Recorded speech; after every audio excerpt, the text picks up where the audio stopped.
Si quieres conocer qué es y cómo funciona la gestión pasiva o indexada, puedes comprar nuestro libro La Guerra Financiera Asimétrica, número 1 en venta en Amazon.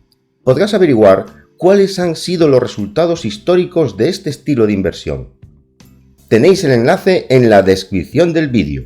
Y si queréis el libro gratis, solo tenéis que abrir una cuenta en MyInvestor y contratar cualquiera de sus productos. Recordad que debéis hacerlo a través del enlace que proporcionamos en la descripción.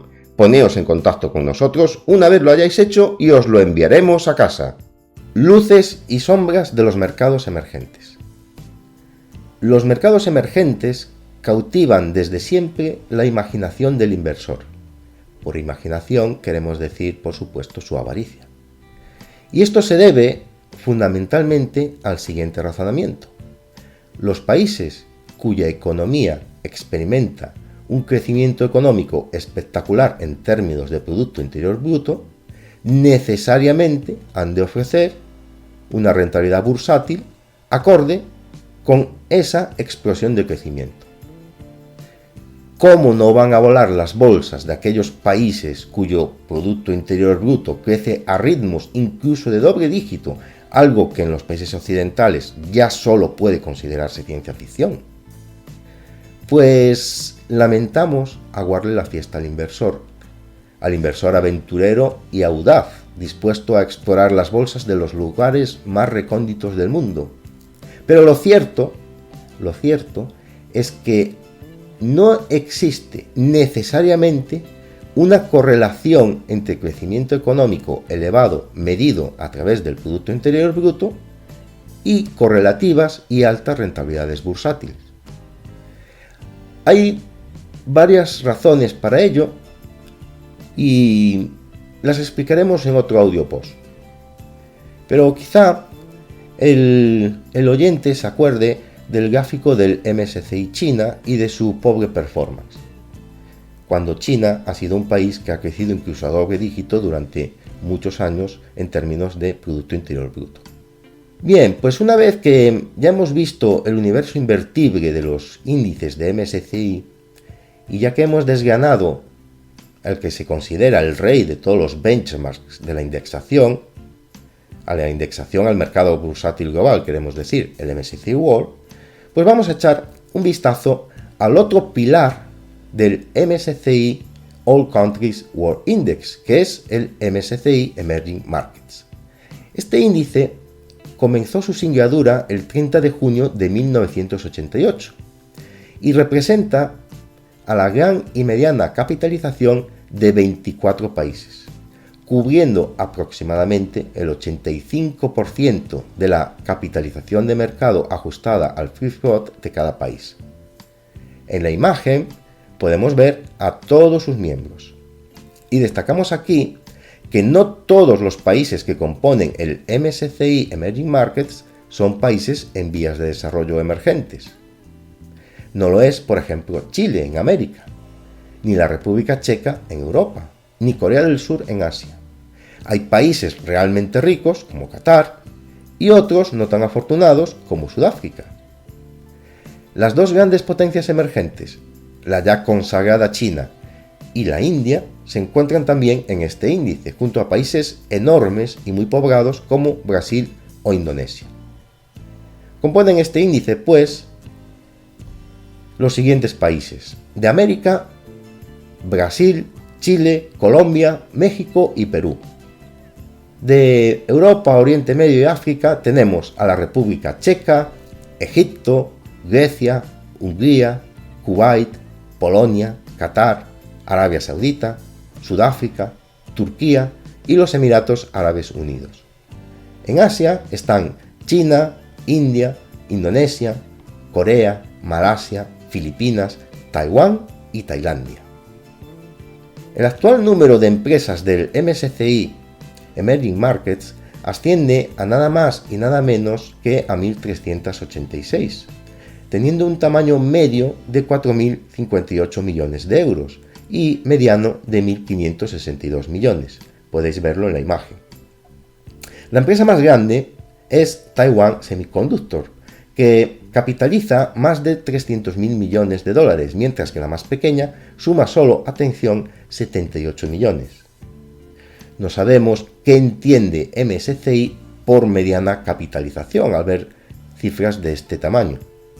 De nuevo, cabe preguntarse para qué tantas empresas y qué necesidad existe de representar al 85% del capital invertible cuando se trata de un índice de capitalización pura y dura, que si representara a 2/3 partes de la misma, creemos que ya cumpliría con su tarea. En la siguiente imagen podemos ver a las 10 primeras capitalizaciones, que por cierto ya suman más del 20% del índice. Y es de destacar que la diferencia entre los 4 primeros, que son Taiwan Semiconductor, Samsung, Tencent y Alibaba, es decir, una empresa de Taiwán, otra de Corea del Sur y 2 de China, es bastante elevada en relación a los 6 que vienen después. Por tanto, las 10 primeras posiciones se reparten entre Taiwán, Corea, China, India y Brasil. Al contrario de lo que pasaba, por ejemplo, con el podium del MSCI World, que lo ocupaban únicamente empresas norteamericanas. En contraposición al MSCI World, subyugado completamente por los Estados Unidos, en el MSCI Emerging Markets la diversificación territorial sí merece ese nombre. Podéis verlo en la imagen. O lo merece mucho más. China es el país con más peso, casi un 27% del índice, seguido de la India, Taiwán, Corea del Sur y Brasil. Estos 5 países suponen el 75% del MSCI Emerging Markets, mientras que el 25% restante se lo parten los otros 19 miembros. La performance del MSCI Emerging Markets ha sido mejor que la del MSCI World y el All Countries World Index, pero atención, desde 1999 hasta octubre de 2022. Lo podéis ver en la imagen. Se trata, evidentemente, de una fecha con demasiado truco debido a la burbuja.com. Si nos vamos un poco más allá en el tiempo, las cosas no son así, porque desde 1979 hasta agosto de 2022 el MSCI World en dólares ha generado una rentabilidad nominal del 10,94%, mientras que el MSCI Emerging Markets desde 1988, no 1979, hasta agosto también de 2022 lo ha hecho un 10,44%. Cosas de largo plazo. No obstante, si os fijáis en la siguiente imagen, desde octubre de 2007, la performance de los mercados emergentes, medida a través del MSCI, ha sido bastante decepcionante si la comparamos con la del MSCI World. Fijaos bien en la imagen. Debemos recordar, asimismo, que el MSCI All Countries World Index representa la suma tanto del MSCI World como del Emerging Markets.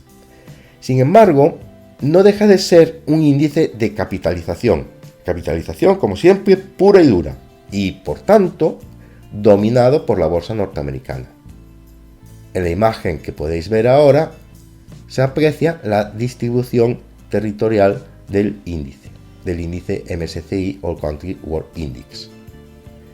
En este índice hay que tener en cuenta que los mercados emergentes pesan solo un 18% y el resto es MSCI World.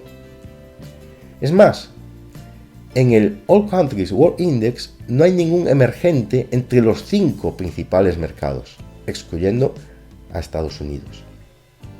Es decir, para hacernos una idea, la bolsa francesa capitaliza más que la china o la de la India. Si os fijáis en la imagen, los Estados Unidos, con el 63% del peso del índice, lo copa otra vez todo, casi todo. Le sigue Japón, el Reino Unido, Canadá, Francia y un 22% que se reparte entre el resto de Developed Markets y los Emerging Markets. De nuevo, el lugar que un fondo índice o un ETF emergente debe ocupar en la cartera de un inversor ya es un asunto particular de cada uno.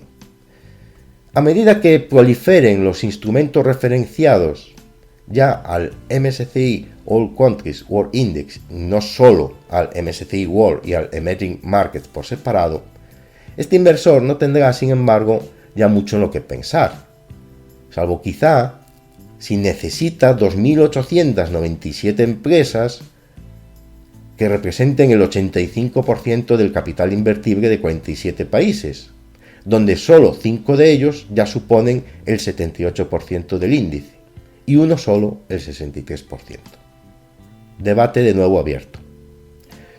Fuere como fuere, y habida cuenta de la diversidad de resultados de los últimos 15 años entre mercados desarrollados y emergentes, también cabe preguntarse qué entiende MSCI por desarrollado y qué características ha de tener un país para ser encuadrado en tan egregia posición, en vez de ceñirse únicamente a la capitalización bursátil.